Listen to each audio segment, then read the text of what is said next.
Most people think that BRRRRing properties is only possible with old properties. Well, you're wrong.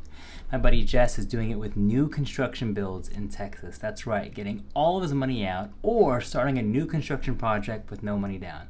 He broke it all down in our last meetup. Jess, come on up, sir. So again, I met Jess about 1.5 years ago. In addition to the new construction BRRRRs, he also flips. He has multifamily conversions. He is also a private pilot. I don't know, if you want shiny objects, he's also a shiny object guy.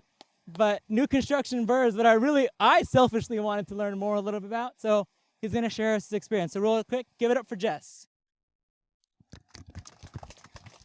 Well, number one, Josh, thanks so much for having me here. I was just joking around with Josh and the CPA.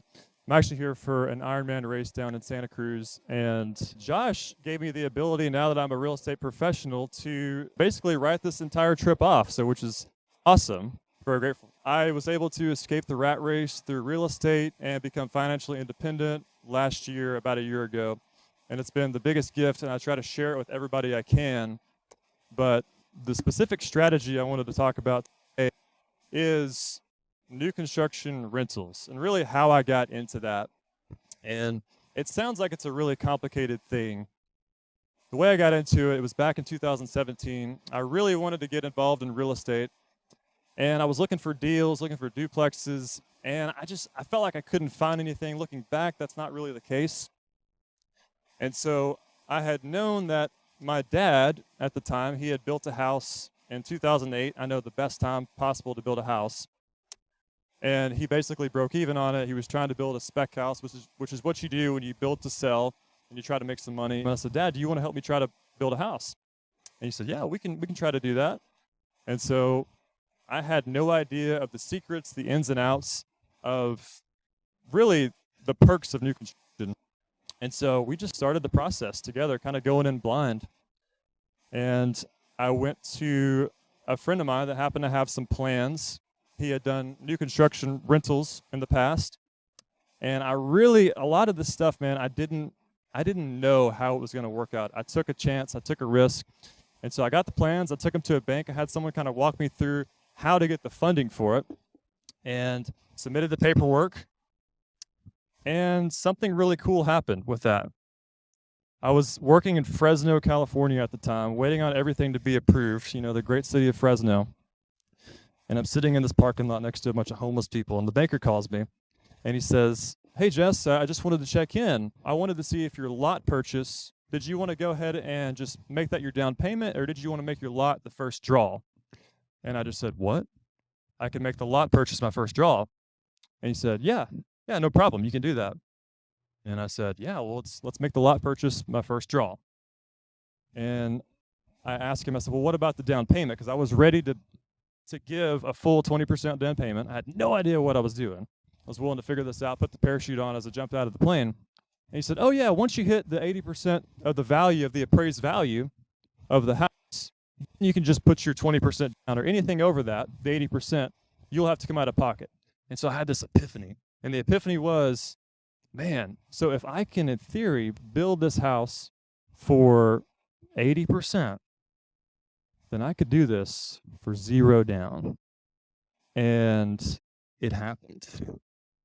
We built the house, well, almost 0 down. I never want to say that. It was about $5,000 out of pocket at the end of the process. We then rented it out. That loan converted to a permanent loan, commercial loan. And I had A+ tenants. I have no maintenance expenses. I have a house, a brand new house. At the time, it was worth $250,000 in 2017. This is Texas market, by the way. And my mind was just blown that, man, I feel like I just untapped this specific thing that nobody talks about. Never heard it in a Bigger Pockets podcast. Never heard it anywhere. And it was so easy to do. And I went back to the bank and I got 2 more loans. And they said, yeah, sure. I'd already proven the concept. We did it again. And then we did it again. And I haven't done a ton of these, granted, but it's worked every single time. And the expectation I tell people to do is to expect to have 5 to 7% in these deals, because when you buy a property, whether it's a BRRRR property or whether you're building a property, your equity has to come from somewhere. And that equity can come from sweat equity. It can come from finding a good deal, a distressed deal with forced appreciation. Or when it comes to building, you can basically be that gap. And so for us, I was the gap as the builder. I was able to hire out individual labor and save a bunch of money to where I can build these projects for, 80% and under. And it's been a really, really cool process. I've really enjoyed it. And I want to share it to people that they think that this is an impossible thing, and it is not an impossible thing. It's as simple. There's so many banks, even out here in the Bay Area. I know permitting is a little bit harder than it is in Texas, but if you let's say you call 10 banks, you might have 5, 6, even 9 of these 10 banks tell you, no, we don't do new construction, we don't do those kind of loans, but there is a bank that does this kind of financing. And so the first thing you do is just call some lenders and say, hey, do you do new construction financing? And ask them what the loan to value they do it. So typically it's 80 to 85%. I've got a lot of lenders giving me 85% of my projects right now, which is more than enough. And it's not a hard process. One way to get into it, I know you guys are thinking, that's good for you. That's great. I can't do that. I have no idea how to build a house. Well, let me tell you how. So once again, this is in the Texas market, but a way I tell people that want to get in to building is, one way you can do it is you could go to a builder and you could say, hey, Mr. Builder, I really, really want to learn new construction. And they say, well, that's great. The last thing you want to do is go up to a builder and say, hey, let me pick your brain and take you to lunch. No, don't do that. Value, value, value. You want to bring these guys something to the table.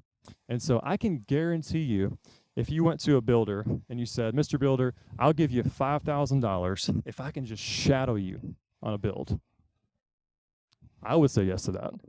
It's easy money. All I've got to do is answer a few phone calls. If I go out and they're pouring a slab, I just say, hey, mentee, come check this out. Come see what I'm doing. And just coach them along the way. There's so many people that would do that. That's one way you can get in. Obviously, the other way is not as efficient. You could flat out hire a builder. You could hire some professional building contracting company to do it for you. But once again, the problem with that is that equity that you're able to create as the builder, the contractor, your equity starts to dwindle. And so that builder is going to want that gap. They're going to want that 15, 20% of that total build cost. So if you don't have to hire a builder, then there's your margin right there. But if you have the cash, it's a great way to do it. It's a great way to get a property that is low expenses. You get great tenants. I mean, there's just nothing to not like about it. I want to talk about some of the pros and the cons of new construction. So I've talked a lot about the pros being, obviously, you get a brand new house. You're not going to have any expenses for about 10 years, which is incredible. If any of you have bought a rental that is 50 plus years old, which I have, it can be a nightmare. I've gotten a call in the past 12 months. Property we bought, it was 70 years old. We had a $21,000 foundation problem. Some of the beams had rotted. That stuff happens all the time. It doesn't happen in new construction. So you get pretty consistent returns. A+ tenants. Let's talk about the negatives. The negatives are there is a little bit more risk, right? We've seen recently with COVID, with the way inflation has gone, material prices can swing drastically. If you've seen lumber prices can be really hard to predict. So I always tell people, don't expect to do zero money down. If you do, it's icing on the cake. Expect to have something in it. I would say upwards of 10% if you're the builder, which still is a great deal. A lot of us would go out and buy as many properties as we could with 10% down because that's a great option. It's why we preach short-term rental loans, second home loans. They're amazing. Another negative is that it's not very forgiving when it comes to mistakes. When it comes to these expenses, let's say you hire the wrong framing crew, you're looking at a $25, $30, $40,000+ mistake. And that sucks. And once again, a lot of the stuff can be prevented. Like I said, if you really, really want to do this, and don't go get shiny object syndrome, I know it's very easy to do, but go talk to a builder. Offer to pay them something. Maybe offer to, hey, I'll pay you $150 an hour for coaching, $300 an hour for coaching. It is so worth it. I don't know anybody that would say no to that. That's probably my advice to anyone here if you want to get into it, is to do that. And I know a lot of people here do it remotely, and I've tried to do it remotely from California to Texas, and that was pretty challenging. So ideally try to do it in your local area. But as that's pretty much a wrap for what I have for now, and just want to thank you guys for having me out today. I'm happy to answer more questions in the Q&A session, because I'm sure you guys have a lot of questions. Jess, can I ask one clarifying question? Yes, sir. Can you share just quick numbers, I guess? How much did it cost you to build it? What's it rent for? All that good stuff. I'll give you a pretty good example. So I'm in the process of building 2 more houses right now.